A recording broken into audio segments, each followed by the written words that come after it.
ذات الشمال وکلبہم باسط ذراعیہ بالوسیط، ان کا ایک کتا بھی تھا جو اپنے دونوں ہاتھ پھیلا کر، دونوں اگلے جو ہیں پاؤں جو ہاتھ ان کو سمجھیے، وہ اس کے کوئی بہت ہی خونخوار قسم کا کتا تھا جو اس غار کے منہ پر اپنے دونوں ہاتھ پنجے آگے پھیلا کر بیٹھا ہوا ہے زور سے۔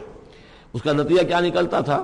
لو اطلعت علیہم، اگر اچانک تمہارا کہیں وہاں گزر ہو جائے، لولیت منہم فرارا ولملیت منہم رعبا، تو وہاں سے تمہارے اوپر رعب طاری ہو جائے، خوف طاری ہو جائے، اور میں وہاں سے تم بھاگو، کہ بڑا بھیانک منظر ہے، ایک کہف ہے، اندر اندھیرا ہے، اور آگے جو ہے بڑا کوئی ٹیریئر بل قسم کا کتا جو ہے وہ بیٹھا ہوا ہے، خوفناک قسم کا، اور اس نے اپنے پنجے بھی آگے کیے ہوئے ہیں۔ وَلَمُلِئْتَ مِنْهُمْ رُعْبًا وَكَذَلِكَ بَعَثْنَاهُمْ، اسی طرح پھر ہم نے انہیں ایک وقت میں اٹھایا، لِيَتَسَاءَلُوا بَيْنَهُمْ، تاکہ وہ آپس میں ایک دوسرے سے سوال کریں۔ قَالَ قَائِلٌ مِّنْهُمْ كَمْ لَبِثْتُمْ، ان میں سے ایک نے کہا کتنے عرصے یہاں ہم رہے ہوں گے، کیا خیال ہے آپ کا؟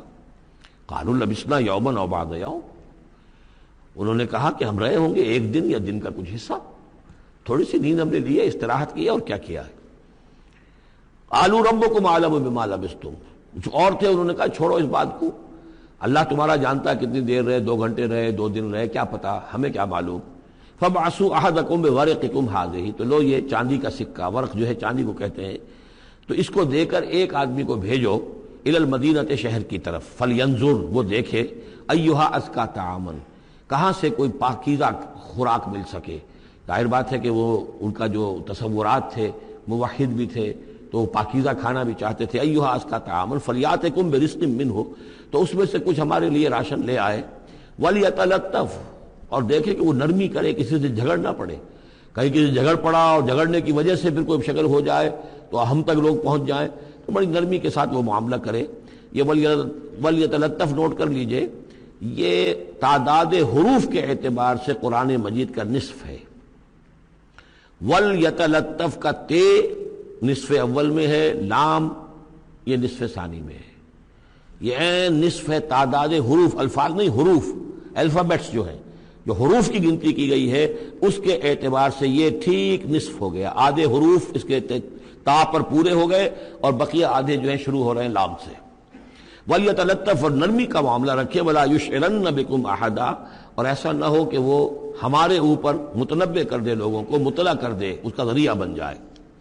إِن يَظْهَرُوا عَلَيْكُمْ، اگر وہ تمہارے اوپر غالب آ گئے اور قابو پا لیا انہوں نے تم پر، يَرْجُمُوكُمْ، یا تو تمہیں رجم کر دیں گے، اب سنسار کر دیں گے، او يُعِيدُوكُمْ فِي مِلَّتِهِمْ، یا تمہیں مجبور کریں گے اور اپنی ملت میں، اپنے دین میں وہ واپس لے جائیں گے۔ وَلَن تُفْلِحُوا إِذًا أَبَدًا، اور اگر ایسا ہو گیا تو پھر ہمیشہ کہ تم فلاح سے دور ہو جاؤ گے، پھر نہیں پا سکو گے فلاح کبھی بھی۔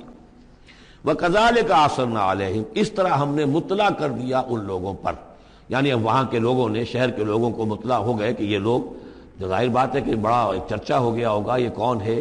اب اس نے بات بتائی، پھر وہ آئے تو معلوم ہوا کہ ہاں واقعتاً کہ ان کے حالات، کوئی 7 آدمی ہوتے تھے ایک زمانے میں، اور وہ کہیں روپوش ہو گئے تھے، گم ہو گئے تھے، کہیں نہیں ملے تھے، پوری مملکت میں تلاش کیا گیا تھا، پھر ان کے حالات ایک تختی کے اوپر لکھ کر جو ہیں وہ خزانے میں رکھ دیے گئے تھے، وہ تختی کہیں نکلوائی گئی، 300 برس سے زائد پرانی بات تھی، اس کے اوپر وہ قصہ پورا کا پورا لکھا ہوا مل گیا، تو وہ ساری چیز جو ہے وہ بات کھل گئی۔ وَكَذَلِكَ أَعْثَرْنَا عَلَيْهِمْ، اور اس طرح ہم نے یہ بات ظاہر کر دی ان پر، لِيَعْلَمُوا، اب اس سے کیا کیا چیزیں واضح ہوئیں؟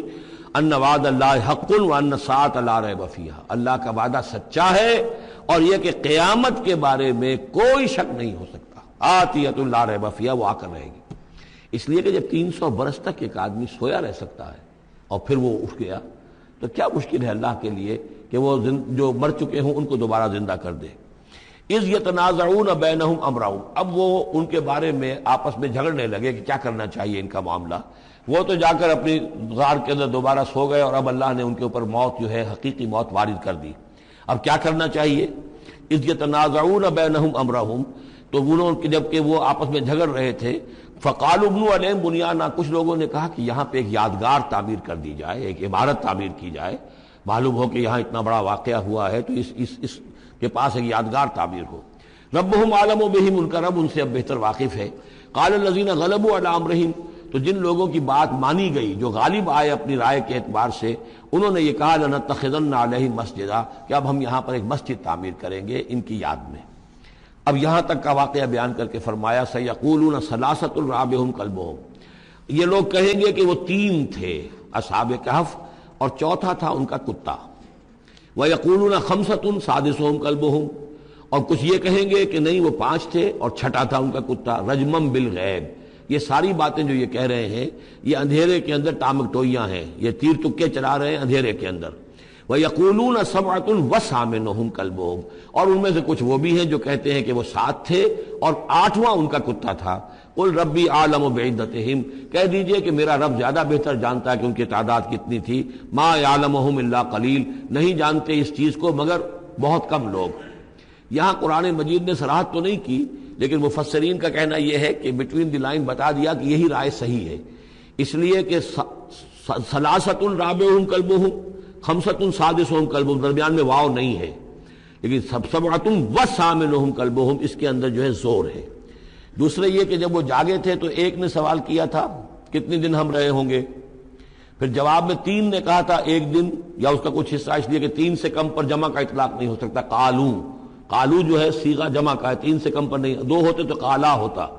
اسی طریقے سے پھر جنہوں نے یہ کہا کہ چھوڑو اس مسئلے کو اور کسی کو بھیجو کھانا لانے کے، وہ بھی کم سے کم 3 تھے، اس لیے کہ وہ بھی قالو کے لفظ کے ساتھ ہے، تو 3 جمع 3 اور ایک پوچھنے والا وہ 7 بن گئے.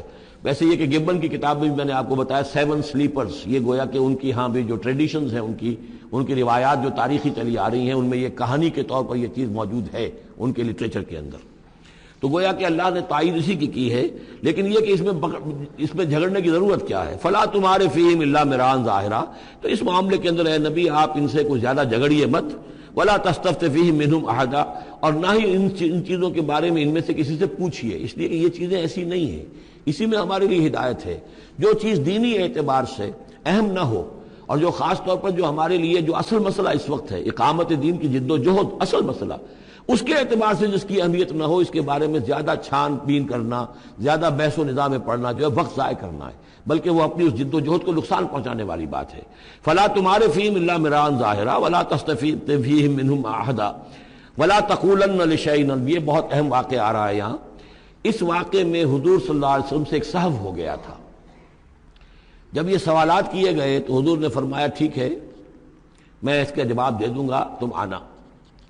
اور یہ کہ انشاءاللہ نہیں کہا، کل تم آنا میں تمہیں جواب دے دوں گا، انشاءاللہ نہیں کہا. سہو ہو گیا، غلطی ہو گئی. لیکن یہ کہ اللہ تعالیٰ نے جن کے جتنے رتبے بلند ہوتے ہیں پھر ان کی سختی بھی اتنی ہوتی ہے. جن کے رتبے ہیں سوا، ان کی سوا مشکل ہے. ہم عام طور پر یہ باتیں کہتے رہتے ہیں ہمارے لیے اللہ نے کیا گرفت کرنی ہے کہ ان کی کوئی حیثیت ہی نہیں، کوئی مقام ہی نہیں. لیکن یہ کہ جو بلند مقام والا ہو اور وہ بغیر انشاءاللہ کہہ دے کہ کل یہ ہو جائے گا اور انشاءاللہ نہ کہے تو اس پر پھر گرفت ہو گئی. تو حضور کی کئی دن گزر گئے کہ جبرائیل نہیں آئے اور آپ کے لیے پھر ایک مشکل پیدا ہو گئی. گویا کہ مخالفین نے تالیاں پیٹنی ہوگی کہ لو بس فیل ہو گئے، ناکام ہو گئے اس امتحان کے اندر، جو ہے وہ تو اب یہ کامیاب نہیں ہو پائے. اس کے بعد جبرائیل آئے، یہ واقعات بھی لے آئے، ساتھ ہی یہ ہدایت بھی لائے. وَلَا تَقُولَنَّ لِشَيْءٍ إِنِّي فَاعِلٌ ذَلِكَ غَدًا، دیکھیے کبھی نہ یہ کہیے گا کہ یہ کام میں کل ضرور کر دوں گا. إِلَّا أَن يَشَاءَ اللَّهُ، مگر اس استثناء کے ساتھ اگر اللہ نے چاہا.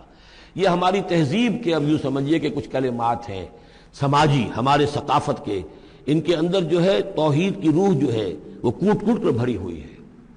کوئی اچھا منظر دیکھا سبحان اللہ، یعنی یہ کہ اس منظر میں کچھ نہیں ہے، اصل میں حسن اللہ کا ہے. پھول دیکھا سبحان اللہ، پھول کی تعریف نہیں کر رہے ہیں، اب بنانے والے کی تعریف ہے جس نے اتنا عمدہ پھول بنایا ہے. کوئی آپ کو کوئی تکلیف رفع ہوئی، کوئی ضرورت پوری ہوئی الحمدللہ، بھوک لگی ہوئی تو کھانا کھایا الحمدللہ، تعریف اللہ کے لیے. کوئی چیز آپ اپنے گھر میں داخل ہوئے، منظر اچھا لگا، بچے کھیل رہے ہیں، بڑا اچھا ماحول ہے، کہیے ماشاءاللہ ماشاءاللہ، جو اللہ کو پسند ہے. یہ جو کچھ ہے وہ اللہ کی مشیت سے ہے، یہ کوئی میری صلاحیت سے میری قوت سے تو نہیں ہے. اسی طرح سے کوئی کام کرنا انشاءاللہ، میں یہ کام کرنا تو چاہتا ہوں، ارادہ تو ہے، لیکن ظاہر بات ہے کہ اللہ تعالیٰ کی مشیت کے بغیر، اللہ کی مرضی اور اذن کے بغیر تو نہیں ہو سکتا. تو یہ بھی گویا کہ، اور یہ سارے کلمات اس صورت میں آپ کو مل جائیں گے، ماشاءاللہ، انشاءاللہ. اور اس سے پہلے ہم الحمدللہ سے شروع کر چکے ہیں. الحمدللہ الذی انزل علی عبدہ الکتاب ولم یجعل لہ عوجا ولا تقولن لشیء انی فاعل ذلک غدا الا ان یشاء اللہ واذکر ربک اذا نسیت، اور اپنے رب کو یاد کر لیا کیجئے جب آپ بھول جائیں. یعنی یہ کہ اگر کسی وقت بھول جائیں تو پھر جب یاد آ جائے وَاذْكُرْ رَبَّكَ، تو پھر اللہ تعالیٰ کی طرف دھیان لگائیے. وَقُلْ عَسَىٰ أَن يَهْدِيَنِي رَبِّي لِأَقْرَبَ مِنْ هَٰذَا رَشَدًا، اور کہیے کہ ہو سکتا ہے کہ میرا رب اس معاملے میں اس سے بہتر راہ کی طرف میری رہنمائی کر دے. یعنی میں یہ کیوں کہوں کہ یہ کام میں کروں گا، ہو سکتا ہے اللہ تعالیٰ جو ہے اس سے بہتر کوئی صورتحال پیدا کر دے. لہذا اس معاملے کے اندر بھی کوئی زیادہ جازم ہو جانا نہیں چاہیے، بلکہ معاملات کو تفویض الامر الی اللہ، سپردم بتو مایہ خیشرا تو دانی حساب کم و بیشرا، تو اس طریقے سے انسان جو ہے اللہ تعالیٰ کے حوالے کیے رکھے. وَلَبِثُوا فِي كَهْفِهِمْ 300 سنین وازدادوا تسعا، اور وہ رہے اپنی اس غار میں 300 برس اور اس کے اوپر 9 سال. اس کی تعبیر کیا ہے؟ شمسی حساب سے 300 برس، اور یہ 300 برس جو شمسی ہوتے ہیں جو سولر کیلنڈر کے، وہ قمری حساب سے 309 بن جاتے ہیں. اس حوالے سے یہ دونوں عدد بالکل صحیح ہے. قل اللہ اعلم بما لبثوا، کہیے یہ بھی اللہ بہتر جانتا ہے کتنے عرصے رہے، اس میں بھی بحث میں پڑھنے کی ضرورت نہیں. لہو غیب السماوات والارض، اللہ تعالیٰ ہی کے اختیار میں ہے اور اللہ ہی کے علم میں ہے غیب کل کا کل آسمانوں اور زمین کا. اب صرف بہی واسمع، کیا ہی عجیب اور اچھا ہے وہ دیکھنے والا، اور کیا ہی اچھا ہے وہ سننے والا. اس کی سماعت، اس کی بصارت کا تم کیا اندازہ کرو گے. ما لہم من دونہ من ولی، ان کا کوئی ساتھی اور پشت پناہ اور مددگار اور حمایتی نہیں ہے اس کے سوا. ولا یشرک فی حکمہ احدا، اور وہ اپنے حکم اور اختیار اور اپنی حاکمیت کے حق میں کسی کو شریک کرنے کو تیار نہیں ہے. یہ جو توحید حاکمیت جو ہے، اس کے بارے میں نوٹ کر لیجئے. سورہ یوسف میں ہم نے پڑھا ان الحکم الا للہ امر اللہ تعبدوا الا اياه ذلك الدین القیم. سورہ بنی اسرائیل کی آخری آیت میں آیا ولم یکن له شریک فی الملک، بادشاہت میں اس کا کوئی شریک نہیں. یہاں فرمایا ولا یشرک فی حکمہ احدا، وہ اپنے حکم اور حاکمیت کے اختیار میں کسی کو شریک کرنے کے لیے تیار نہیں. وَاتْلُ مَا أُوحِیَ إِلَيْکَ مِن کتاب ربک، اور اے نبی تلاوت کیجئے جو آپ کی طرف وحی کی گئی ہے آپ کے رب کی کتاب میں سے. یعنی یہ جو سخت حالات ہیں جن سے آپ گزر رہے ہیں، دباؤ ہے آپ پر بہت شدید، اس میں آپ کے لیے سہارا کیا ہے؟ وَمَا صَبْرُكَ إِلَّا بِاللَّهِ، اور اللہ کے ساتھ اپنا قلبی تعلق اور ذہنی رشتہ قائم کرنے کے لیے سب سے مؤثر ذریعہ کیا ہے؟ قرآن مجید کی تلاوت. وَاتْلُ مَا أُوحِیَ إِلَيْکَ مِن کتاب ربک، جو بھی آپ کی طرف وحی کیا گیا ہے آپ کے رب کی کتاب میں سے اس کی تلاوت کرتے رہا کیجئے. لا مبدل لکلماتہ، اس کی باتوں کو بدلنے والا کوئی نہیں ہے. وَلَن تَجِدَ مِن دُونِهِ مُلْتَحَدًا، اور اس کے سوا آپ کو کہیں کوئی پناہ نہیں ملے گی. پناہ دینے والا بھی وہی ہے، کوئی اور پناہ نہیں دے سکے گا. سختی کتنی بھی ہے جھیلیے، برداشت کیجئے. اس سختی کو آسان بنا سکتے ہیں اللہ کی کتاب کی تلاوت کیجئے اور کر کے سناتے رہیے اپنے ساتھیوں کو بھی. اسی سے تمہارے اوپر یہ سختیاں جو ہیں ہلکی ہو جائیں گی، ان بھاری چیزوں کو برداشت کرنا آسان ہو جائے گا. لیکن جان لیجئے پناہ ملے گی تو اللہ کے دامن میں. لن تجد من دونہ ملتحدا واصبر نفسک مع الذین یدعون ربهم بالغداۃ والعشی، اور اپنے آپ کو روکے رکھیے اور صبر کیجئے ان لوگوں کے ساتھ جو اپنے رب کو پکارتے ہیں صبح و شام. یہ اگرچہ غرباء میں سے ہیں، یہ بلال ہیں، یہ عبداللہ ابن ام مکتوم ہیں، یہ نابینا ہیں، یہ ابو فقی ہیں، یہ غلام ہیں، یہ عمار ہیں، اور یہ اسی طریقے سے خباب ہیں، لوہار ہیں. یہ لوگ جو ہیں آپ ان کی اس رفاقت کو غنیمت سمجھیے. وَاصْبِرْ نَفْسَكَ مَعَ الَّذِينَ يَدْعُونَ رَبَّهُم بِالْغَدَاةِ وَالْعَشِيِّ يُرِيدُونَ وَجْهَهُ، وہ اللہ کی رضا کے طالب ہیں، طلبگار ہیں، اللہ سے محبت کرنے والے ہیں. وَلَا تَعْدُ عَيْنَاكَ عَنْهُمْ، اور دیکھیے آپ کی نگاہیں ان سے ہٹ کر ادھر نہ جائیں جن کے پاس دولت ہے. انہم ترید زینت الحیات الدنیا، کہیں آپ کی نگاہ ادھر نہ جائے جہاں زیبائش ہے، آرائش ہے، دنیا کی چمک دمک ہے، دولت ہے. آپ ولید بن مغیرہ کی طرف تو متوجہ ہوں اور عبداللہ ابن ام مکتوم کی جانب نہ ہو. معاذ اللہ، ایسا نہ کیجیے. یہ بالکل وہی بات ہے جو ہم سورہ ہجر میں بھی پڑھ چکے ہیں. وَلَا تَمُدَّنَّ عَيْنَيْكَ إِلَىٰ مَا مَتَّعْنَا بِهِ أَزْوَاجًا مِّنْهُمْ زَهْرَةَ الْحَيَاةِ الدُّنْيَا، یہ جو بھی ہم نے ان کو دے رکھا ہے دنیا کا ساز و سامان، چمک دمک، اس کی طرف آپ کی نگاہیں نہ اٹھے. وَلَا تَعْدُ عَيْنَاكَ عَنْهُمْ، آپ کی نگاہیں ان سے ہٹ کر، انہیں نظر انداز کر کے ان لوگوں کی طرف نہ متوجہ ہو جائیں ترید و زینت الحیات الدنیا، تو کیا آپ بھی دنیا کی، کہ لوگوں کو یہ گمان ہونے لگے، شک ہو جائے کہ آپ کی نگاہ میں بھی دنیا کی زینت کا جو ہے بہت اس کی اہمیت ہے. ولا تطع من اغفلنا قلبه عن ذکرنا، اور مت بات مانیے اس کی جس کے دل کو ہم نے اپنی یاد سے غافل کر دیا ہے. واتبع ہواہ، اور جو اپنی خواہش نفس کی پیروی کر رہا ہے. وکان امرہ فرطا، اور اس کا کام جو ہے وہ اعتدال سے بہت ادھر ادھر ہو گیا ہے. وَقُلِ الْحَقُّ مِن رَبِّكُمْ فَمَنْ شَاءَ فَلْيُؤْمِنْ وَمَنْ شَاءَ فَلْيَكْفُرْ إِنَّا أَعْتَدْنَا لِلظَّالِمِينَ نَارًا أَحَاطَ بِهِمْ سُرَادِقُهَا صدق اللہ العظیم. اور پڑھا کرو اس میں سے کہ جو وحی کیا گیا ہے آپ کی جانب آپ کے رب کی کتاب میں سے، اس کی باتوں کا بدلنے والا کوئی نہیں، اور نہیں پاؤ گے تم اپنے لیے اس کے سوا کوئی اور جائے پناہ. تھامے رکھو، روکے رکھو اپنے آپ کو ان لوگوں کے ساتھ جو پکارتے ہیں اپنے رب کو صبح و شام اور چاہتے ہیں اس کی رضا، طالب ہیں اس کے روئے انور کے. اور نہ دوڑیں آپ کی نگاہیں ان سے ہٹ کر، آپ کہ دنیا کو یہ محسوس ہو، یہ مغالطہ ہو کہ ترید و زینت الحیات الدنیا. یہ ذرا مشکل مقام ہے قرآن مجید کا، کہ بظاہر تو الفاظ یہ ہیں کہ آپ کی نگاہیں دنیا کی زیبائش اور آرائش کی تلاش میں ان فقراء اور غرباء سے ہٹ کر امراء کی طرف نہ اٹھیں. لیکن ظاہر بات ہے کہ حضور صلی اللہ علیہ وسلم کی یہ شان نہیں تھی، لہذا اس میں جو بات سمجھ میں آتی ہے وہ یہ ہے کہ ایسا نہ ہو کہ آپ کے التفات کی وجہ سے دنیا یہ محسوس کرے کہ ان کی نگاہ میں بھی وقت اور اہمیت جو ہے وہ دنیاوی مال و دولت اور اسباب کی ہے. کسی داعی حق کے لیے یہ معاملہ بہت ہی نازک ہوتا ہے کہ ایک طرف جو حالات و واقعات ہیں اس کے اعتبار سے، جو حقائق ہیں اس کے اعتبار سے، معاشرے کے جو اونچے طبقات ہوتے ہیں، جو وہاں سرداری یا کسی اور طرح کی سربراہی کے منصب پر فائز ہوں یا ان کے پاس فراوانی ہو دولت کی، اب ظاہر بات ہے کہ ان کا ایک اثر و رسوخ ہوتا ہے معاشرے میں. ان میں سے کوئی ایک شخص ایمان لے آئے تو وہ بہت سے لوگوں کے برابر ہو جائے گا. جیسے حضرت عمر رضی اللہ تعالیٰ عنہ اور ابو جہل کو حضور نے دونوں کو پیش کیا اللہ کے سامنے کہ اللہ ان میں سے ایک کو ضرور میری جھولی میں ڈال دے. ظاہر بات ہے کہ اس سے اسلام کو تقویت حاصل ہوگی، اور اس سے یہ ہے کہ جن مسلمانوں پر کا قافیہ تنگ ہوا ہے، جن کو ستایا جا رہا ہے، اگر کوئی بڑا آدمی ایمان لے آئے گا تو ان کو بھی سہارا ملے گا.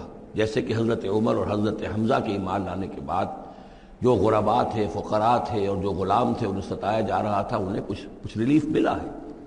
اس حوالے سے ایک طرف تو اس کی ضرورت ہوتی ہے کہ ان کی طرف توجہ کی جائے، التفات رکھا جائے، تاکہ اگر وہ ایمان لے آئے تو اس سے ایمان کو بھی تقویت ہو، اسلام کو تقویت ہو، مسلمانوں کو بھی فائدہ پہنچے. دوسری طرف یہ اندیشہ ہوتا ہے کہ غرباء کا دل نہ دکھے. تیسری طرف یہ کہ لوگ یہ نہ سمجھیں کہ یہ بھی زیادہ جو ہے مدارات کرتے ہیں اور زیادہ التفات کرتے ہیں امراء کی طرف، اہم لوگوں کی طرف، گویا کہ ان کی نگاہوں میں بھی دنیا کی انہی چیزوں کی وقت ہے، انہی چیزوں کی اہمیت ہے. تو یہ تین طرف کے چیز سمجھیے کہ یہ چکی دو پارٹوں والی نہیں، تین پارٹوں والی ہے، کہ جس میں کوئی داعی جو ہوتا ہے وہ اس مخمصے میں آ جاتا ہے کہ ایک طرف تقاضا یہ ہے خود تحریک کا، دعوت کا، اس جد و جہد کا، اس کے تقاضے یہ ہیں کہ ان کی طرف التفات ہو، ان کی طرف توجہ کی جائے تاکہ ان میں سے کچھ لوگ ایمان لے آئیں تو کام میں سہولت حاصل ہو، مدد حاصل ہو. لیکن دوسری طرف یہ منفی دو اثرات بھی موجود ہیں. تو اس کے مابین جو ہے حکم دیا جا رہا ہے حضور صلی اللہ علیہ وسلم کو کہ بہرحال آپ یہ احتیاط کیجئے کہ یہ تاثر نہ ابھرنے پائے کہ محمد کے نزدیک بھی صلی اللہ علیہ وسلم اصل اہمیت جو ہے وہ دولت مند لوگوں کی ہے. وَلَا تُطِعْ مَنْ أَغْفَلْنَا قَلْبَهُ عَنْ ذِكْرِنَا، اور مت کہنا مانیے ان لوگوں کا. یہ جیسا کہ میں نے بارہا عرض کیا ہے کہ دباؤ پڑ رہا تھا سرداران قریش کی طرف سے کہ کچھ ہماری بات مان لیجئے، کچھ ہم آپ کی مان لیں گے. تو یہاں گویا کہ اس پہ پھر متنبہ کیا جا رہا ہے کہ جن لوگوں کو دلوں کو ہم نے اپنی یاد سے غافل کر دیا ہے، محروم کر دیا ہے، آپ ان کی باتیں سنیں بھی مت، ان کی طرف دھیان بھی مت دیجیے. وَلَا تُطِعْ مَنْ أَغْفَلْنَا قَلْبَهُ عَنْ ذِكْرِنَا وَاتَّبَعَ هَوَاهُ وَكَانَ أَمْرُهُ فُرُطًا وَقُلِ الْحَقُّ مِنْ رَبِّكُمْ. یہ جو مضمون ابھی ہم نے دوبارہ پڑھا ہے اس کو آپ دیکھیں گے کہ یہ 21ویں پارے کی آغاز میں پھر دوبارہ آئے گا.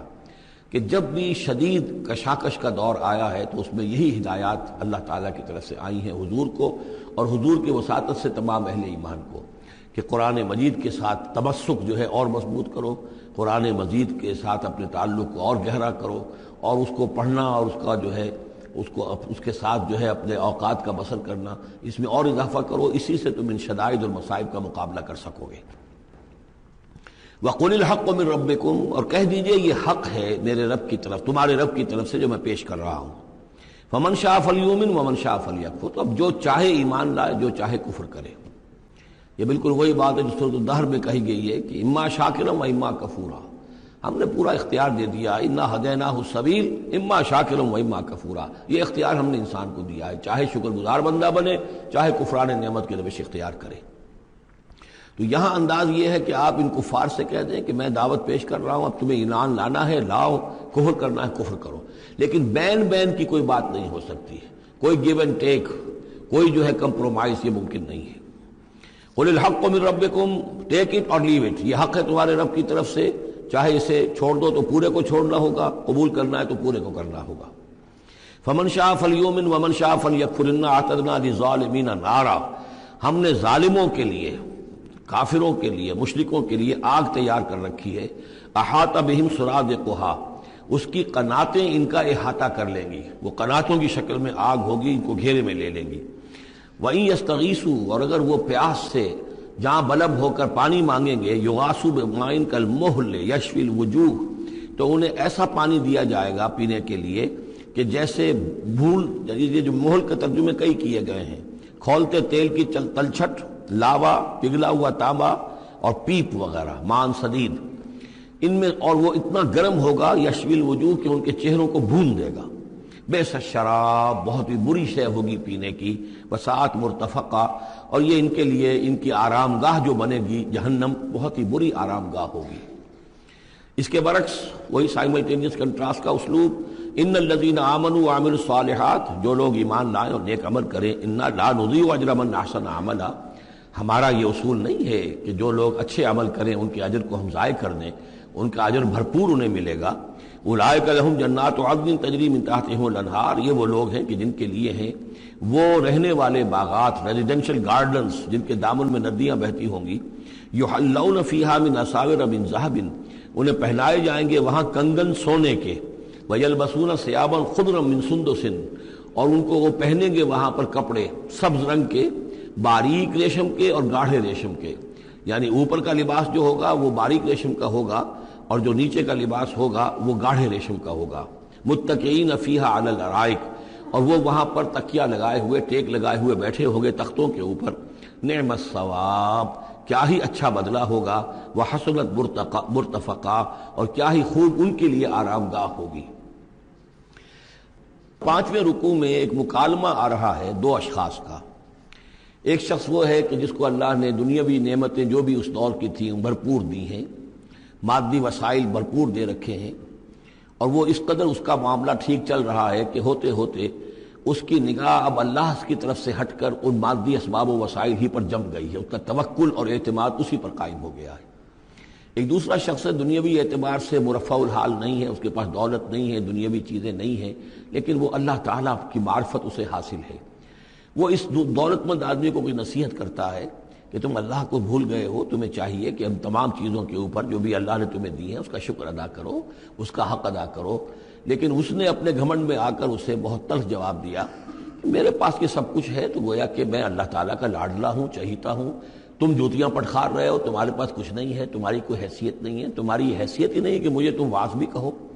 لیکن یہ کہ اس پر پھر جو ان کے درمیان معاملہ ہوا تو انہوں نے کہا، اس شخص نے، کہ ہو سکتا ہے کہ اللہ تعالیٰ تمہارے اس سارے دولت کو اور مال و اسباب کو ضائع کر دے، لیکن یہ کہ اس نے کہا کیسے ہو سکتا ہے، میں نے سارا بندوبست ٹھیک کیا ہوا ہے۔ بہرحال نتیجہ یہ نکلا کہ اللہ تعالیٰ نے اس کی اس پوری دولت کو ایک طریقے سے ضائع کر دیا، اور پھر وہ اپنے ہتھیلیاں ملتا رہ گیا، کف افسوس ملتا رہ گیا، اور اس نے کہا ہائے کاش کہ میں نے اپنے رب کے ساتھ شرک نہ کیا ہوتا۔ حالانکہ اس پورے رکوع میں کہیں کسی دیوی کا، دیوتا کا، کسی اور الہہ کا کوئی ذکر نہیں ہے۔ تو اس رکوع میں سمجھنے کی بات یہ ہے کہ ایک شرک ہے مادہ پرستی کا شرک، مادی اسباب و وسائل پر اتنا تکیہ ہو جائے، اتنا توکل ہو جائے، اتنا اعتماد ہو جائے کہ پھر اللہ تعالیٰ کو انسان بھول جائے، مسبب الاسباب پر سے نگاہ ہٹ جائے اور وہ سمجھے کہ سارا اعتماد اور توکل میرا ان مادی اسباب و وسائل پر ہے، تو یہاں گویا کہ اس نے ان مادی وسائل و اسباب ہی کو اپنا معبود بنا لیا ہے۔ تو یہ شرک ہے جو اس دور کا سب سے بڑا شرک ہے۔ اس دور میں بت پرستی کا شرک بہت کم رہ گیا ہے، اب ستارہ پرستی کا شرک کہاں رہ گیا ہے؟ کون لوگ ہیں جو ستاروں کو پوجتے ہیں؟ اب تو انسان سمجھتا ہے ستاروں تک تو ہم پہنچ ہی جائیں گے، ہمارا علم تو پہنچ ہی چکا ہے، چاند تک ہم اتر آئے ہیں، اب چاند کو کون پوجے گا؟ یہ جو اب ساری جو ہے اب جو پوجا پاٹ ہو رہی ہے وہ تو مادہ پرستی کی ہے، وہ دولت کی ہے، وہ در حقیقت یا وہ نظریاتی طور پر وطن پرستی ہے، اس کا ایک شرک ہے۔ تو یہ اس دور کے شرک کو سمجھنا بہت ضروری ہے، اور یہ رکوع اس اعتبار سے کہ اس میں کسی دیوی دیوتا کا ذکر نہیں ہے، تو شرک کون سا کیا اس نے؟ وہ شرک یہی ہے کہ اس نے دنیاوی مال و اسباب اور مادی اسباب و ذرائع کے اوپر اپنے سارے توکل کو جو ہے اس کے ساتھ منسلک کر دیا، یہی گویا کہ اس کو معبود بنا لینا ہے۔